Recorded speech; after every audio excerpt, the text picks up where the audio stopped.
નમસ્કાર, જય પરશુરામ ન્યૂઝમાં આપનું હાર્દિક સ્વાગત છે। દર્ભાવતી નગરીમાં ઘનશ્યામ પાર્ક સોસાયટીના રહીશોનો સફાઈ ગટરને પીવાના પાણીને મુદ્દે ડભોઈ નગરપાલિકા તંત્ર સામે રોષ। ઘનશ્યામ પાર્ક સોસાયટી વિસ્તારમાં છેલ્લા કેટલાય વર્ષોથી ગટરનું ઢાંકણ તૂટેલું પડ્યું છે।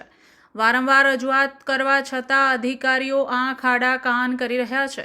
રહેણાંક વિસ્તાર હોવાથી અહીં નાના બાળકો અને વડીલો દરરોજ જીવના જોખમે પસાર થાય છે અને સ્થાનિક લોકોમાં ભયનો માહોલ જોવા મળી રહ્યો છે। જો મોટો અકસ્માત થાય તો તેની જવાબદારી કોણ લેશે? ઘનશ્યામ પાર્ક સોસાયટીના રહીશોની પ્રશાસન પાસે માંગ છે કે સમસ્યાનો ઉકેલ જલ્દીથી લાવે। જનબેન અરવિંદભાઈ પરમાર ઘનશ્યામ પાર્કમાં આજથી 30 વર્ષથી અમે અહીંયા રહીએ છીએ। વર્ષો પહેલાં જૂની સોસાયટી છે। અમારી સોસાયટીમાં પાણીનો પ્રોબ્લેમ છે। અમે બૈરાઓ બધા ભેગા મળીને પાણીની પાઇપલાઇન લાવ્યા, છતાં અમારી સોસાયટીમાં પાણી આવતું નથી અને છેલ્લા 10 વર્ષથી અમે 5 ફૂટ ઊંડા ખાડા ખોદ્યા છે, ટાંકી ખોદી છે, એમાં બી પાણી આવતું નહીં અને પાણી વેરો ભરવાનો, સફાઈ વેરો ભરવાનો, ગટર વેરો ભરવાનો, તો અમે અમારા બોરિંગનું પાણી પીએ છીએ। તો આ પાણી વેરો ભરીએ પછી છતાંય અમારા બોરિંગનું પાણી પીવાનો શું મતલબ?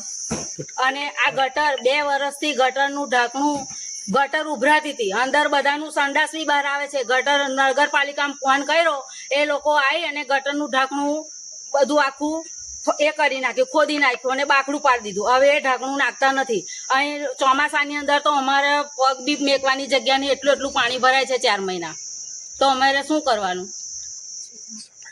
સફાઈ વેરો બી મહિને કઈ તહેવાર હોય એ હોય ને તો બાય આવે અને અહીંયા આગળ મૂકેલું હોય ને તો બી લઈ ના જાય। સફાઈ વેરો બી કાયમ આવતો નહીં। આ પેલું કચરો, આ ગાડી આવે તો અમારે જાતે કચરો નાખવાનો, કચરો બી અમારે જાતે જ અહીંયા વારવાનો। પછી બધા વેરા અમારી પાસે લે તો એ વેરા અમે હે ના ભરીએ? સફાઈ વેરો, ગટર વેરો, પાણી વેરો। પાણી તો આવતું જ નથી। અમે તો બોરિંગનું પાણી પીએ છીએ, તો અમારા શરીરને કંઈ નુકસાન થશે તો એ કોણ જવાબદાર?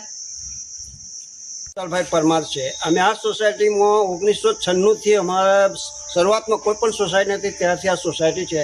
અમને રસ્તાની સગવડ નથી, પાણીની સગવડ નથી, એના માટે અમે આંદોલન નગરપાલિકામાં કર્યું। અમારી લેડીઝો બધી ત્યાં પોતાનું આંદોલન કરી અને માંડ અમને પાણીની પાઇપલાઇન આપી। અમારી પાઇપલાઇન છે પહેલેથી જ હતી, એમાં અત્યારે 10 વર્ષથી બીજી સોસાયટીઓ બની, એમાંથી કનેક્શન આપી દેવામાં આવ્યું છે।